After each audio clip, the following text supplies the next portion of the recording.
Hi guys, welcome back to my channel. Coming up in this video, I'm going to be talking about our family style curriculum.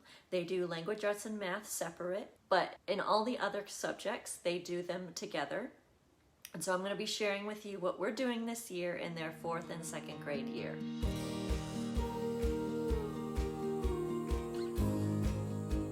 Hey there, and welcome to Our Humble Den. My name is Samantha, and a mother of 2. If you're new to this channel, you'll find that this is a ministry for homeschooling moms who need help with their faith to grow stronger, help raising their kids to grow stronger in Christ, tips to keep going even when homeschooling motherhood is hard, and seasonal fun for you and your kids to enjoy together. If you relate to any of these things and want to see more, go ahead and subscribe to this channel. And if you're anything like me and you need to set alarms to help you to even remember to feed your kids, go ahead and also hit the bell to receive notifications when new videos drop. Okay, so with that out of the way, let's get into today's video. If you're new to homeschooling, you've probably tried to figure out how everyone fits everything in one day. Well, the truth is that it's really not that way at all. For me and my family, we don't do all of the subjects.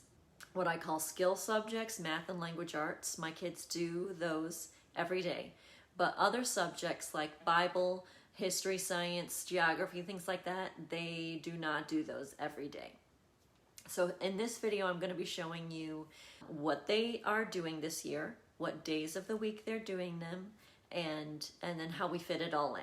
Which, I'm going to be honest, here's the spoiler for this video, we don't fit it all in. Now, I'm definitely not going to say that a high schooler and a first grader need to be doing the same family subjects. That's probably not the case. I don't have kids with that large of a gap. I would say if for people who do have that large of a gap, that they group the children who have that are closer in age. Say you have kids that range from high school all the way down to preschool. I would say group the high schoolers together, then group the middle schoolers together, and then group the elementary kids together. I would even say that if you have kids in preschool or kindergarten, they really don't need to be learning about these kind of subjects. Those kind of grades, they really just need to be learning their letters, their numbers, their colors, things like that. And those grades are more hands-on anyway. I would also say that elementary school, you really don't need these kind of subjects also. You'll find in this video that I'm going to be telling you a lot of things where it's either hands-on or we're just reading together. And so I'll get into that in just a minute. And then also I'm going to kind of share with you what family style means.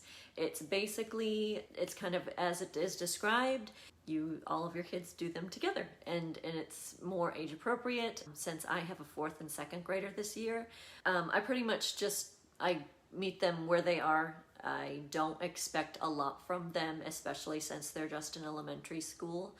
These are subjects that we do together. I don't have them work on them by themselves. I am involved with them. Now, it'll probably change when they're in middle school and high school. They'll be doing a lot of their own individual things in these subjects, but right now it's elementary school. It's supposed to be fun. Well, school's supposed to be fun in general, but in elementary school you're supposed to be having fun and learning hands-on, reading, watching videos, and that's exactly what we do. Okay, so let's start with our Bible class. Every day we do a devotion. This year we are doing the Wonders of Creation. 100 more. We did the first one last year, so this is 100 more devotions about God and science. This is a bit of Bible and science mixed together. We do use these with our science curriculum also. Lately we have been, each devotional will show you a different science, I believe. Let me see, there's something in the front that talks about how it's, okay, so it's space between space, earth, animals, and people. And so if they are interested in a particular science fact in these devotions, we will then find a video that complements that lesson. Usually with this devotional, Dr. Louis Giglio, I believe is what his be nice if I did not say that correctly, but that's how I see it. He starts out with the scientific facts and then switches it to a comparison of the Bible and how we're supposed to be like God in those kind of instances. For example, this one, it's called Fight or Flight. He talks about your body's responses when you get scared. Do you run away or do you naturally fight? And so he goes on to say that God gives us flight or fight response to help us when we're threatened. He also gives us his presence. That means he's always with us and helping us, especially when we're scared, just like David had to fight off lions and bears to protect the sheep. So that, in a sense, he's bringing us back to 1 Samuel 17, where he talks about David being filled with the Holy Spirit so that he was able to fight off the bears and lions to protect his sheep. And so he always, in his science lessons, brings us back to the Bible and how we can use those skills in a more biblical lifestyle. And then what we also do is, next what we do is what we call biblical or Bible journaling, where I get the primary composition journals, the ones that have the half blank space and then the other half is lined paper. And so what my kids and I do is we jump from Old Testament to New Testament. We just finished with the book of Joshua. I read them a chapter a day. They summarize what I read, they draw the picture, and then they write a sentence describing that. And so then when we're done with Joshua, we'll go up to a New Testament book. For instance, right now we're going to be going into Mark, and then we'll switch back to an Old Testament book and then to a New Testament book. And so it's a healthy mixture of both so that they don't lean more on one or the other. And so that is typically our Bible class together. And then after that, what we do is gym class. If you want to call that gym class, we have a half acre. And so what we do is I have them do 3 laps around our backyard. They can run it, they can walk it. And then we also, after they've done that, we do sort of an agility. It can be anything from learning our balancing to learning a new sport, say like dodgeball, or we practice baseball skills, things like that, or a soccer game. Soccer, dribbling the ball back and forth to each other and learning those kind of skills. We do Bible and those 3 laps at least every day. Bible is extremely important. I feel that God should be present in every single thing that we do in our classroom. And so what we start the day with is our Bible class, and it sets us up with a good foundation. And then after that, we say a prayer over our school day and the Pledge of Allegiance. I want to make sure that they know that as well, even though they're not in public school or private school. Doing the pledge, they're still going to know it, even though they're homeschooled. And I'm sure, I believe most other homeschoolers do. If you don't, I highly recommend it, because they need to remember our country is a blessing, and then it's rare to have the freedom that we do. And so they're always, sometimes they're like, oh, why do we gotta do the pledge? And then I remind them that our country is a rare blessing in this world. Okay, so then next what we do is in history, we do history on Mondays and Thursdays.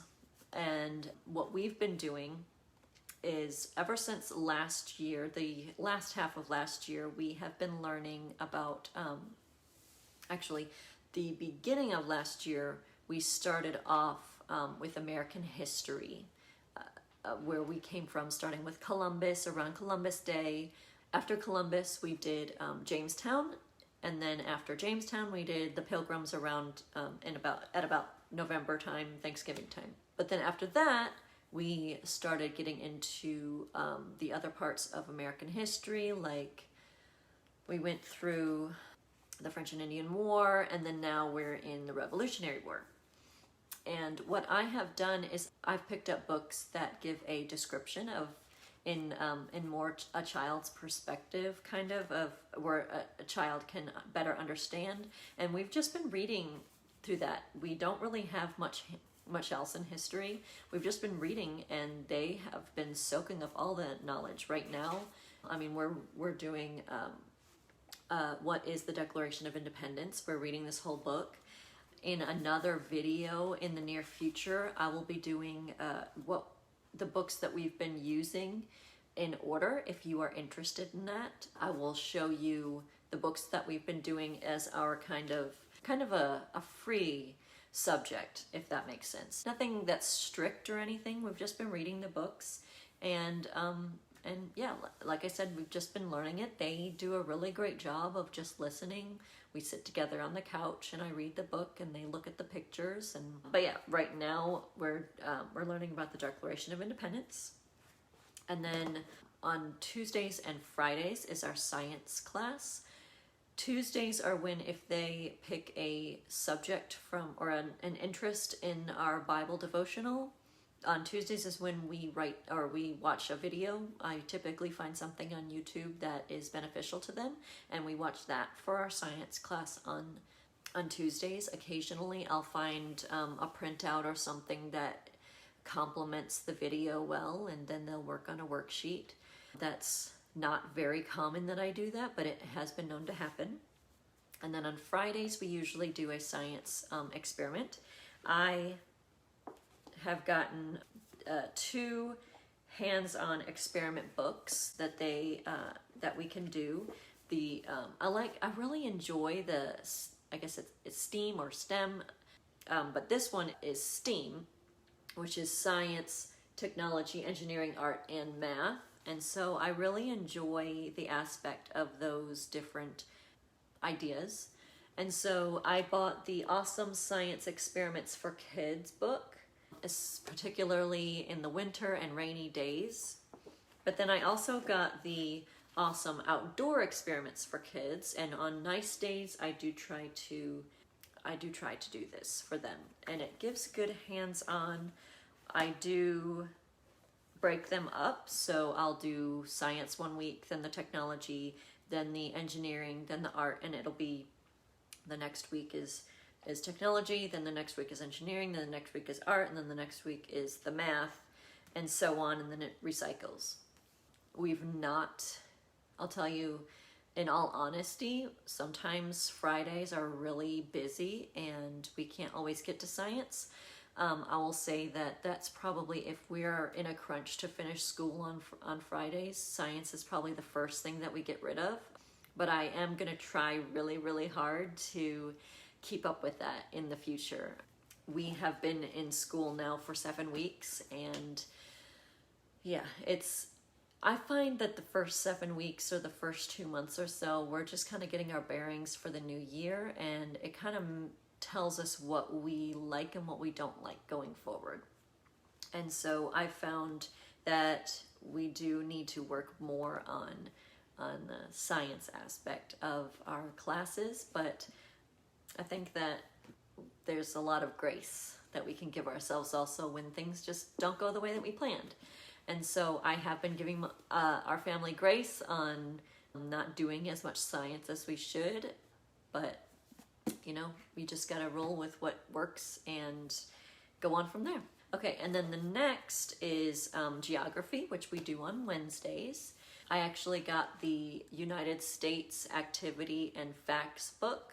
I got 2 of them for both of them to use. They are doing the same exact worksheet. Every Wednesday they do the same thing, and every week what we've been doing is it goes the details of the states. And so you see here's Colorado, and they have it in alphabetical order. So we've just been going by in alphabetical order every Wednesday, and learning a new state every week. I also find a complementing video. They really like, there's a video from, I believe, Nat Geo Kids, where it's the state bird, or it's the eagle, it's a bald eagle going to each state and visiting the state bird. I will link one of those videos just so that you know what I'm talking about, but I've looked into it and they don't do every state, which is a bit of a bummer. But I also like Homeschool Pop. My kids don't necessarily find him that interesting, but he has a lot of information and